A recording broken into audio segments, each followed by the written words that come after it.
Senhoras e senhores, preparem-se! O burburinho que tomou conta das redes sociais e das rodas de conversa futebolísticas nos últimos meses finalmente se concretizou. Aquele nome que parecia um sonho distante, uma quimera, agora é realidade. O maestro italiano chegou, e com ele, uma ventania de mudanças que promete sacudir as estruturas da nossa tão amada e, sejamos honestos, um tanto quanto desacreditada seleção brasileira. Esqueçam tudo o que vocês pensavam saber sobre a Canarinho. O ciclo de 2026, com Carlo Ancelotti no comando, acaba de ganhar cores vibrantes e um roteiro imprevisível, e eu garanto a vocês, cada minuto dessa jornada vai valer a pena. O alvorecer de uma nova era. Ancelotti e a CBF desde o primeiro minuto, a atmosfera foi diferente. A CBF, que tantas vezes se viu no olho do furacão das críticas, acertou em cheio na recepção a Ancelotti. Foi uma chegada digna de quem carrega, nos ombros o peso de uma nação e a esperança de milhões.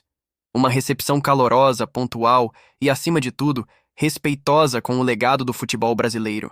Felipão, Parreira e tantos outros gigantes foram lembrados, celebrando a história sem ofuscar o brilho daquele que chegava.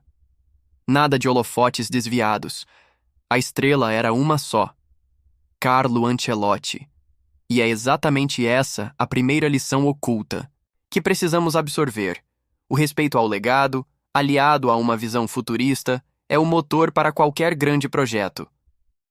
A CBF entendeu que, para olhar para frente, é preciso honrar o passado. Essa cerimônia não foi apenas um protocolo.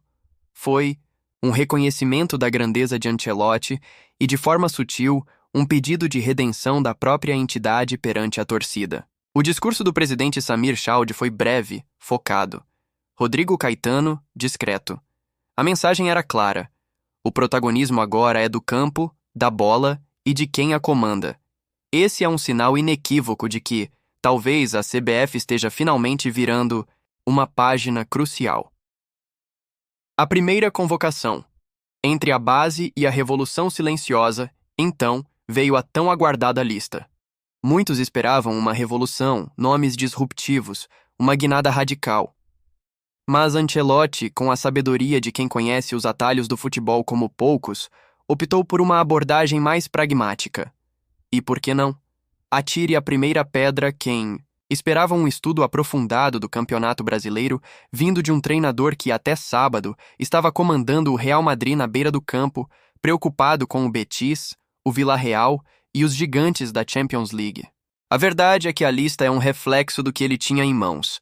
Relatórios, observações da comissão técnica e sim o trabalho de seus antecessores. 7 nomes do futebol brasileiro, 5 deles do Flamengo, 1 do Palmeiras e 1 do Corinthians. Uma base para começar a construir, mas com algumas nuances que nos fazem coçar a cabeça e pensar: tem coisa por trás disso. Por exemplo, a lateral direita. Quantas vezes ficamos de cabelo em pé com as escolhas para essa posição? Desta vez, nomes como Wesley e Wanderson surgem como opções, mostrando que o treinador está atento aos novos talentos, mesmo sem um conhecimento aprofundado do nosso mercado interno.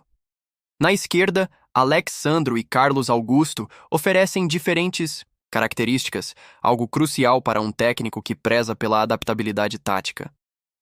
Isso nos leva a outro aprendizado: a importância de ter um elenco versátil, com jogadores que ofereçam diferentes soluções para diferentes cenários de jogo. Ancelotti, com sua visão aguçada, já começa a montar um quebra-cabeça de opções. E a zaga? A zaga. Com Marquinhos em recuperação, Militão e Bremer lesionados, e Murilo em momento de baixa, a oportunidade se abriu para nomes como Alessandro do Lille e Beraldo. A ausência de Danilo, que já vinha perdendo espaço com Dorival, é um indício de que Ancelotti não se apega a status ou histórico recente. Se não está bem, não joga. Simples assim. E Léo Ortiz, que vem brilhando no Flamengo, surge como uma forte opção. No meio-campo, o retorno de Casemiro é emblemático, não apenas pela experiência, mas pela qualidade inegável. Ancelotti foi enfático. Ele está aqui pela qualidade. E a grande incógnita: quem será o terceiro homem do meio-campo no 4-3-3 ofensivo que Ancelotti gosta? Rafinha, Gerson, Andreas? Pereira? A curiosidade aqui é a palavra-chave. O treinador italiano não entrega o jogo de cara. Ele nos convida a decifrar seus planos, a esperar o desenrolar das partidas para entender a dinâmica que ele pretende imprimir. No ataque, a volta de Richarlison em um momento de recuperação e com o peso de ter sido campeão continental com o Tottenham é um sinal claro. Ancelotti, que já trabalhou com o Pombo no Everton, parece ter uma carta na manga para a posição de centroavante, especialmente com a ausência de Pedro, que ainda está em processo de recuperação. E aqui vai uma provocação para você, que está nos assistindo. Você concorda com a escolha de Richarlison para a posição de centroavante titular neste momento? Deixe sua opinião nos comentários. As peças que faltaram: Neymar, Rodrigo e Vini Júnior. E o que dizer das ausências? A verdade é que Ancelotti não se esquivou de abordar os nomes que naturalmente causariam um burburinho: Neymar, Rodrigo e Vinícius Júnior. E é aqui que a coletiva do Ancelotti se transforma em uma verdadeira aula de gestão de pessoas e de alta performance. Comecemos por Rodrigo. A pausa de Rodrigo para se reorganizar emocionalmente e psicologicamente é um ponto crucial. Ancelotti, com sua sensibilidade e experiência, tocou em uma ferida aberta no futebol: a saúde mental dos atletas. Ele reconheceu a humanidade por trás do atleta milionário. Rodrigo, sempre o primeiro a ser substituído, por vezes se questionava sobre seu valor. Ancelotti entendeu e respeitou essa pausa. Isso nos ensina uma lição valiosa. O desempenho de um atleta não é apenas físico, é mental, emocional. E um líder de verdade sabe quando é preciso dar espaço para que o indivíduo se reestruture. Que o Rodrigo saia dessa travessia mais forte e maduro, pronto para brilhar no ciclo de Ancelotti. E Vinícius Júnior? O porquê de Vini não render na seleção brasileira sempre foi um debate acalorado. A resposta de Ancelotti foi cirúrgica. A autocobrança excessiva de Vini Júnior pode estar atrapalhando. O treinador, que convive diariamente com o craque no Real Madrid, identificou um problema que muitos de nós apenas especulávamos. Isso é ouro. É a prova de que um bom líder não apenas identifica talentos, mas também as barreiras emocionais que os impedem de alcançar seu potencial máximo. Ancelotti, certamente, encontrará a medida certa de confiança e tranquilidade para que Vini Júnior desabroche de vez com a camisa da seleção. A grande lição aqui é que, às vezes, a maior barreira para o sucesso está dentro de nós mesmos, e ter alguém que nos ajude a superá-la faz toda a diferença. O caso Neymar. A carroça na frente dos bois e a autoridade de Ancelotti, mas o ponto alto, o momento que selou a autoridade de Ancelotti, foi a questão Neymar. A ligação para avisar da não convocação, a compreensão de Neymar, tudo isso soa como uma melodia para os ouvidos de quem clama por uma seleção brasileira mais séria, mais profissional, menos refém de estrelas. Ancelotti foi claro: só vem se estiver bem. Se estiver mais ou menos, não serve. E essa frase, meus amigos, é um divisor de águas.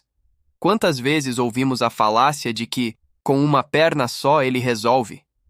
O treinador italiano desmascarou essa ideia, mostrando que, no nível de seleção, especialmente em Copa do Mundo, não há espaço para meias medidas. Ele fez uma crítica velada ao processo de recuperação de Neymar, que, na ânsia de voltar a tempo de ser convocado por Dorival Júnior, atropelou etapas, jogando contra times menores do Campeonato Paulista, mais longe da sua plenitude física e técnica. E aqui, a diferença de estofo e autoridade entre os treinadores se revela.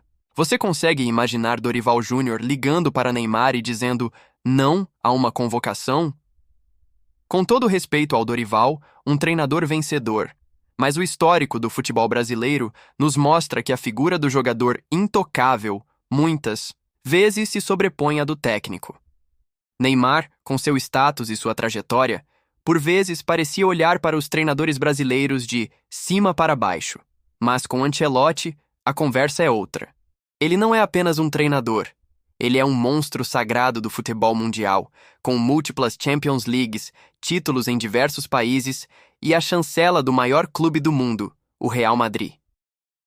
Quando Ancelotti telefona, o tom é de respeito mútuo. A hierarquia agora está clara. O treinador é o chefe e a seleção brasileira o projeto maior. A carta branca dada pelo presidente da CBF é a garantia final de que Ancelotti não temerá tomar decisões impopulares em prol do bem da equipe. Isso não é apenas sobre Neymar, é sobre o fim de uma era de vacas sagradas e o início de uma cultura de meritocracia e alto desempenho na seleção. A lição é poderosa. Autoridade e competência andam de mãos dadas, e às vezes é preciso dizer não para que o sim tenha um valor verdadeiro. A esperança renasce. O Brasil de Ancelotti e o caminho para o Hexacon. Ancelotti, a desesperança, que assolou a torcida brasileira nos últimos 3 anos, com um ciclo turbulento e resultados pífios, começa a se dissipar.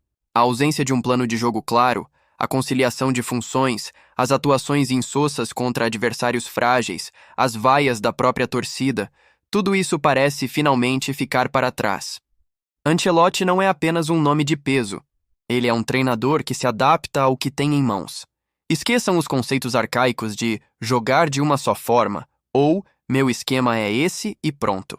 O italiano, com 40 anos de experiência, disse claramente: eu adapto o meu sistema aos jogadores que tenho à disposição. Isso, meus amigos, não é conservadorismo. É inteligência tática, é pragmatismo, é a capacidade de encontrar soluções rápidas em um futebol que exige repertório e versatilidade. Essa flexibilidade é o oposto da mediocridade que muitas vezes vemos no futebol brasileiro.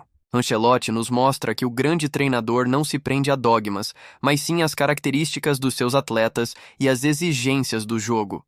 Ele não é um técnico que vai gritar Gabriela, sempre Gabriela.